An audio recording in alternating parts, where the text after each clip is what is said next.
افتخار صاحب، اس دفعہ میٹرک کے امتحان میں پوزیشنیں سرکاری اسکولوں کے امیدواروں نے اور طالب علموں نے حاصل کی، جبکہ اس کے مقابلے میں بڑے پرائیویٹ اسکول جو ہے اس دفعہ نسبتاً رہ گئے اور چیزیں ہوئیں. تو یہ ایک بڑی اچھی تبدیلی ہے، خاص طور پہ اس دفعہ تو لودھرا کے آپ کے دنیا پور کے 2 پوزیشنز تو دنیا پور کے اسکول کی آئی ہیں، اور آپ تو بڑے خوش ہوں گے کہ بہت عرصے بعد آپ کے شہر کے علاقے کے لوگوں کے بچوں کی پوزیشن آئی ہے ملتان بورڈ میں میٹرک کے امتحان میں، پہلی بھی اور تیسری بھی. آپ کیا کہتے ہیں افتخار صاحب؟ میں آپ آپ بڑے کو خوش ہوں مزدار گے، بات بتاؤں، ایک مٹھائی بات شاہی پڑی ہونی چاہیے نہیں، تھی، کچھ پہلے چیزیں تو ہونی آپ چاہیے اپنی تھی. بات نا درست کر لیں. کیا یہ پہلی بار نہیں، اچھا دنیا پور میں لودھرا ڈسٹرکٹ اور تحصیل دنیا پور میں ہمیشہ پوزیشن آتی ہے. وہاں بڑا ٹیلنٹ ہمیشہ ہے. بہت ایسے کہہ رہے سن ہیں تو لیں، کوئی نہ کوئی پوزیشن ضرور ہوتی ہے. آپ چیک کر لیں، ریکارڈ چیک کر لیں، ایسی بات نہیں. ملتان بورڈ کا ریکارڈ چیک کر لیں. اچھا پہلی نہ سے ہی دوسری ہوتی ہے. پہلی 3 حالیہ تاریخ میں کہہ دیتے ہیں، میں اپنی پہلی 3 کریکشن کر لیتا ہوں، حالیہ تاریخ کہہ سر رہا ہوں، آپ چیزیں کو کر لیتا اطلاع ہوں. کے لیے عرض ہے، دنیا پور تحصیل پاکستان کی جو بہت لائک فائک لوگ ہیں، آپ بھی بیٹھے ہوئے سامنے. نہیں، میں تو لائک نہیں ہوں، لیکن ہماری دنیا پور تحصیل جو پنجاب کی ٹاپ 5 تحصیلیں ہیں نا ایجوکیشن کے حوالے سے، اس میں آتی ہے. اور ڈسٹرکٹ لودھرا جو آتا ہے وہ آخری کوئی 25-26 نمبر بات کر رہے تھے کہ بچوں کی اچھا جو یہ بڑی اچھی بات ہے کہ ایک بڑے ناموں اور بڑے نام کے اسکولوں کے علاوہ بھی پوزیشنز آئی ہیں اس دفعہ، تو یہ بڑی اچھی بات ہے.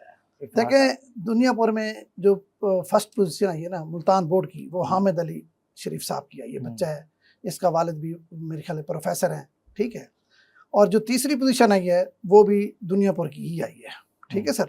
وہ بچی ہے نیشنل ہائی اسکول کی. اچھا دوسری پوزیشن جو ہے نا وہ آئی ہے، اس پر دو اسٹوڈنٹ ہیں. یہ بڑی دلچسپ بات ہے، دونوں کو 1185 نمبر ہیں. ایک ملتان میرے خیال میں زکریا پبلک اسکول ہے، اور ایک برٹش انٹرنیشنل اسکول سسٹم ہے. دونوں اسٹوڈنٹ ایک ادھر ہے، اور باقی 2 پوزیشن جو ہیں وہ ہیں ڈسٹرکٹ لودھرا تحصیل دنیا پور کی. تو میں یہ کہتا ہوں یہ بڑے خوش آئند ہے، وہ زکریا پبلک اسکول ہو یا برٹش اسکول ہو، تو ان کی پوزیشنیں جو ہیں وہ ظاہری بات ہے بڑے فخر کی بات ہے کہ اتنے اسٹوڈنٹ سے اتنا مطلب بچوں کا رزلٹ آنا. ظاہری بات ہے ان اساتذہ کی، اس جو فیکلٹی ہے، اس ادارے کی، اس میں محنت تو ہے ہی ہے نا. جمشید صاحب آپ کو پتہ یہ کتنے لوگوں میں ٹوٹل لوگ کتنے تھے، یہ تھوڑا آپ کو بتاؤں، بڑی مزیدار بات ہے یہ. جمشید صاحب 1,24,138 ٹوٹل اسٹوڈنٹ تھے جنہوں نے میٹرک ایگزام دیا ہے ملتان بورڈ کے تحت، ٹھیک ہے. 91,299 اسٹوڈنٹ پاس ہوا ہے. 73.54% ٹوٹل کو اوورال ان کا رزلٹ بنا ہے. میرا یہاں پہ بتانے کا مقصد یہ ہے کہ یہ جو 73.54% جو آپ رزلٹ بات کر رہے ہیں، آگے جو آپ کا پوائنٹ ہے جو مجھے لگ رہا ہے آپ یہ کہنا چاہتے ہوں کہ جو بچے رہ گئے ہیں ان کا کیا بنے گا.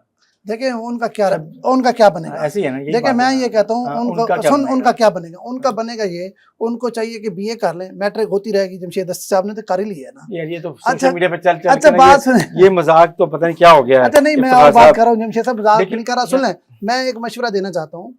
دیکھیں جن کے بچوں کے 80% سے زیادہ نمبر آئے ہیں، ان والدین سے گزارش ہے اوک سوک کر کے اپنے بچوں کو ضرور پڑھائیں، آگے پڑھائیں. تو بچوں کو اب اپنے جو انتخاب کرنا ہے، باقی بچوں نے یا ہر بچے نے وہ یہ کرنا ہے کہ ایسی چیزیں جو اب آگے آ کے اسکل کی طرف بھی جا رہی ہوں، جیسے کمپیوٹر سائنس ہے، آرٹیفیشل انٹیلیجنس ہے، آپ کو ڈیجیٹل مارکیٹنگ ہے، اور آئی ٹی کی فیلڈ ہے. اتنی ساری چیزیں ہیں جس کے تحت بہت سے لوگ اب اس طرف بھی نکل گئے ہیں، اور وہ بہت سی یونیورسٹیز نے اپنا جو فیکلٹیز ہیں اس کے حساب سے انہوں نے اس کو ڈیولپ کیا، چیزیں کی ہیں.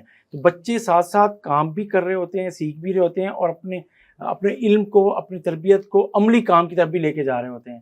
تو ایجوکیشن ود اسکل، یہ ہے ایشو. ایجوکیشن تو حاصل کرنی ہے، آگے بڑھنا ہی بڑھنا ہے، جدید تعلیم بھی حاصل کرنی ہے. جمشید صاحب میں سادہ لفظوں میں کہنا چاہتا ہوں، مہربانی یہ کریں کہ والدین کا ٹائم اور پیسہ دونوں ضائع نہ کریں. اسکل سیکھیں. میٹرک کر لیا آپ نے، اگر آپ نے باہر جانا ہے، کہیں سیٹ ہونا ہے، دیکھیں سرکاری نوکری تو نہیں ملنے والی. وہ تو جتنے آپ کو پتہ ہے جتنے بھی ہیں آپ کے حالات سامنے ہیں. مطلب اگر یہ کوئی 1 لاکھ کے قریب اسٹوڈنٹ پاس ہوا ہے ملتان بورڈ سے، تو میرے خیال میں 1,000 کو بھی سرکاری نوکری تو نہیں ملنی. 1 لاکھ میں سے 1,000 کو نہیں ملنی. تو بھائی ابھی کون سرکاری، ابھی تو میٹرک ہے، یار میری بات نہیں سمجھے. فیوچر میں بھی جا کے سر، فیوچر میں بھی جا کے آپ چیک کر لیں، جب بچے نکلیں گے 5 10 20 لڑکے، ٹھیک ہے، جو مطلب کر جائیں گے. افتخار صاحب ضرورت اس بات کی ہے کہ ہمارے یہاں میٹرک ہو، ہمارے یہاں ایف اے ہو یا ہمارے یہاں گریجویشن ہو، ہماری جو تعلیم ہے اس کا جو نصاب ہے وہ اس انداز میں ہو جو جدید تقاضوں کے ہم آہنگ ہو، جس کے تحت لوگوں کے پاس اسکل بھی ہو، نالج بھی ہو، روزگار کے مواقع بھی ہوں، وہ آگے بھی بڑھ سکیں، جس کے تحت وہ اپنے والدین پہ بوجھ نہ ہو بلکہ وہ کمائیں. ان کی جو ایجوکیشن ہے وہ اس طرح انداز میں ہو کہ عملی زندگی میں وہ سب کام آ سکے. اصل مسئلہ یہ ہے، بجائے یہ کہ ہم کہیں کہ نہیں اب کیونکہ یہاں مواقع نہیں ہے، چیزیں نہیں ہیں، تو یہی میٹرک کے بعد ہی بریک لگانا شروع کر دیں، چیزیں آپ کر دیں. میری بات کو غلط لے رہے ہیں، میں آپ کو بات اور سمجھانا چاہتا ہوں. آپ میری بات کو نا غلط اس کا مطلب لے رہے ہیں. میں یہ کہہ رہا ہوں جن بچوں میں پوٹینشل نہیں ہے، جن بچوں میں آپ سمجھتے ہیں والدین کو پتہ ہوتا ہے کہ میرا بچہ کون سا قابل ہے اور کون سا قابل نہیں ہے، جو بچے سمجھتے ہیں کہ وہ تعلیم میں نہیں چل رہے ٹھیک، تو ان کو کسی کام میں لگائیں. جو بچے تعلیم میں ٹھیک ہے ان کو پہ تو آپ، میں کہہ رہا ہوں اوک سوک کر کے مشکل کر کے بھی ان کو ضرور پڑھائیں. جو بچے آپ سمجھتے ہیں کہ میٹرک مشکل پاس کر رہے ہیں ان کو آگے آپ کیا تعلیم دیں گے مجھے ذرا بتائیں. ان کو ہنر دیں، ان کو کوئی اسکیل دیں، وہ کریں.